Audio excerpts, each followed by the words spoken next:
Hey everybody, what's up? Circus here, coming at you with another post-banless video.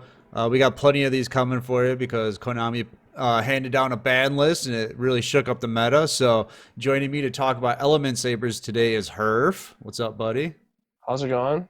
And a good friend of ours, -1. How are you? It's good.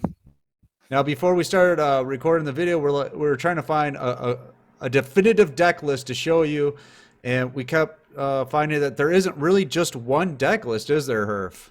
No, not really. The what happened after the ban list, if you don't know, is that Malo got hit to one. This means you have Cocytus and Malo both at once. You can only play one of them. So you're obviously not going to drop Cocytus. So the biggest question is how are Sabers going to fill that void of just being able to perk a trio on demand? And so there are a few different variants that we're seeing initially. Because we went through quite a few different versions. We Mhm. picked out two that we're going to show you. Uh, these aren't the definitive versions that are out there now. They're just some of the better ones, I guess. What would you say, Neg? I'd say just because the meta is still pretty young, this is just like a peek into what the deck may evolve into. Okay. And just, we don't know what deck might become super popular, and depending on what's popular in the meta, your back row changes very drastically with this deck. All right, so I'm throwing a deck list up here on the screen. This one's got three windows. That's kind of something new to the deck, isn't it? Yeah, so Winda is just generally a good like set card, or like it's a very good floater because a lot of decks just can't OTK through it.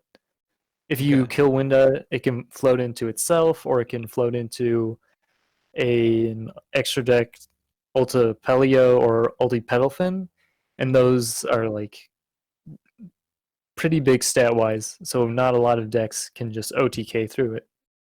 Did you And ever think we'd get to the point where in a E-Sabers deck you'd be having Ritual Beast extra deck cards in it? No, it's a kind of crazy idea, but it's an option, going forward. Okay. I think something to take note of is the use of needle sealing. So I think something very common amongst the best decks right now, or the strongest decks, are that they fill the board very quickly. So if you look at Black Wings, they put out multiple monsters very early. If you look at Masked Heroes, they put out a lot of monsters. If you look at Cristrons, they put out a lot of monsters. So what you can do with needle sealing is you can set a Winda or an Alistair, and then when your opponent has three monsters on board, you needle sealing and you get a ton of advantage. Okay. That is one of the cards that we pointed out in one of our previous videos, isn't it, herf? Yeah, in the top five tech cards video. There you go.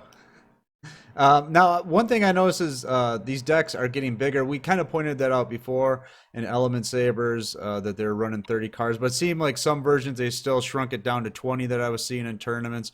Looks like we're expanding the deck again. Why is that, herf? I think that bigger Element Saber decks actually play fewer bricks because there are just fewer cards that you like don't want to draw into, and there are more cards that you like always need to have for protection. So like you always need back or you always need Palace plus Malehu, and if you open like double invocation, you kind of just die versus anything. So one way to solve that problem is just to run more cards. Okay. Now, one card you guys were debating before the video was Unending Nightmare. And why is that? Yeah, I mean personally, I don't know if I would main deck it because I just feel like there aren't enough things right now that are there to hurt you. Like, I guess it depends upon if you're playing ladder or competitive. If you're playing like competitively, unending might be a better choice, but if you're playing on ladder, I would 100% not main it because there's just too much other things that you could be playing. But I guess it's 2 and 30 cards, so you won't see it that much. But I just think there's not enough value on its own. And why is he wrong, Neg? um, I think unending is pretty important in like really long games, just because of Necro Valley.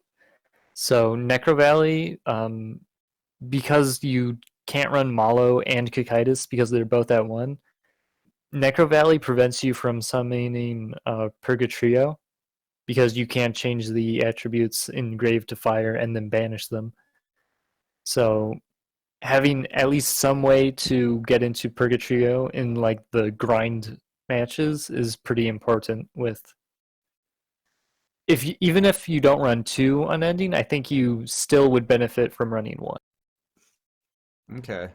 So, what's the weakness of this deck, or why isn't this the version yet? What's the problem here? I think the playstyle is just getting less and less linear, and it's harder to know when to use your resources versus decks. So I think a lot fewer people are able to just Purgatrio and win just off of the strength of Purgatrio alone, because a lot of the other meta is starting to catch up to it in terms of OTK ability. So that's probably a main reason that I think that fewer people are actually being able to represent the deck. Well, okay, here's a question I just thought of, Neg. So you're using needle sealing, you wipe out your opponent's board, right? What's Purgo Trio going to swing into? Well, the thing is that you don't need to Purgatrio all the time. But it's the If you only clear win their con the whole, deck has, right? well, that's the issue. Like, um, see, smaller builds are better at summoning like your extra deck monsters. However, in the current meta, like most decks have some form of either interruption or defense to protect from just like a single Purgatrio. So turboing into Purgatrio isn't always the right choice. Okay, so you So might. what you see is the increase in cards is generally so that you have more defensive cards, so or like interruptions, so that in the very long games you can go for Purgatrio, and in those instances, that's when it's very effective. All right, so that's this version of the deck. I'll throw another one up on the screen here for us to take a look at. And this one, I love it already. Lava Golem. Gotta love it. E-Sabers becoming the burn stall deck that they should be. Why are we seeing that in there? Well, Lava Golem is a really good thing to have in your hand because you can either obviously remove your opponent's cards and burn them every turn, or it's a way to make Purgatrio from hand if the opponent does have a Necro Valley Okay. or other things like that. So you don't need to have them all. Neg, did you ever think you'd see the day where a Lava Golem would be in your deck? I mean, I think it could happen eventually. I think Yeah. so. Something that's rather obvious, but we should point out is this is a Japanese list. So hmm I believe this won a Japanese tournament shortly after the ban list dropped. They held a tournament, or there was a tournament held with the ban list, and this one.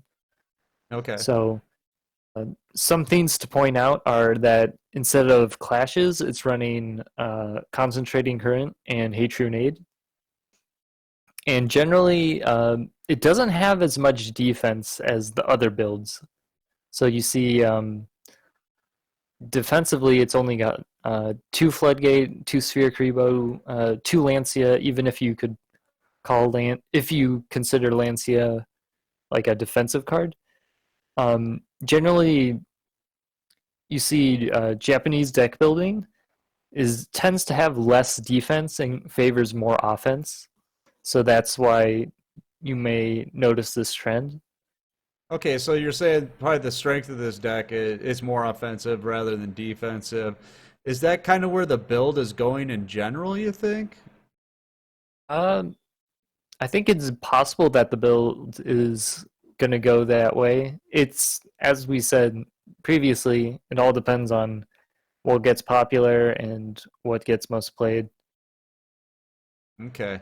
So longevity of E-Sabers. Are we in the twilight years of E-Sabers now? Are they on their way out? I said yes in the power rankings video. Herf disagreed with me earlier this week. Where are you at with it? I think it's possible. I think there are some issues with the deck that they don't have inherent outs to, which may be problematic. I think most namely it's Dark Magician and Sea Stealth Attack. These two, they're essentially floodgates to Element Sabers, which keep them from being like really super top tier as they used to be. But I, sorry, go ahead. the argument that I gave Circus was that like, and that I've made to other people is that they're not just like undisputedly the best deck. However, they're still easily, in my opinion, one of the best decks. In that they're still Element Sabers. They still play a lot of Book of Moons. They're still able to shut down games. However, they're not just going to, like I said earlier, just Purgatrio and win every time.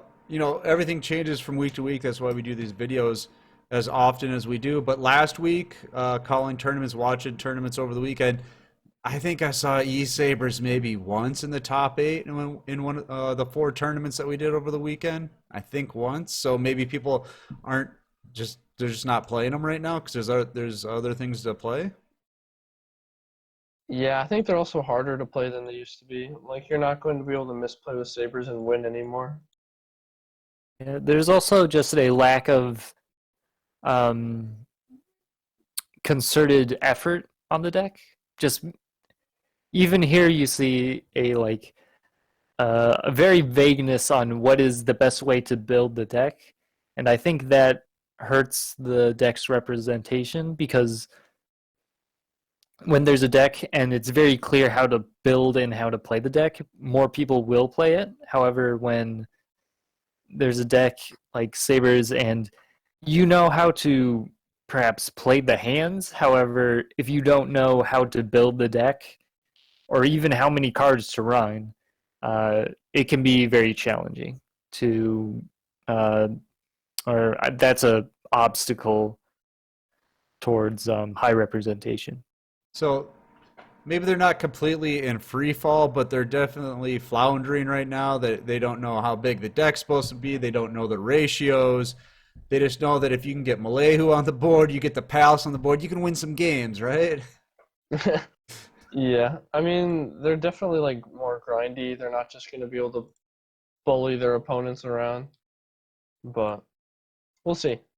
All right. So in the Shiranui video, we said buy or sell. We said buy, buy, buy on Shiranui. What would you say on Element Sabers? Hold. Hold. Hold. Yeah, hold's a pretty safe call, I'd say. All right. So just sit tight on it, see how it goes, give it another week or two. Mm-hmm. All right. Well, I hope you guys liked the content. I hope it helped you out a little bit. It's just kind of, I don't know, vague is the right word. It's just, we don't know. Nobody knows yet. Hopefully, Element Sabers can turn it around. But if you did like it, make sure to do what, herf? Like, comment, subscribe, join, hit the Twitch. Let's go. Let's do it. Yeah, make sure to check us out on Twitch. We just got a partner. We're pretty excited about that. Make sure to join all of our tournaments in there. You might even play against -1. You never know. And if you don't, you might get to play her, but oh well. All right, guys. Take it easy. See you next time. See ya. Peace.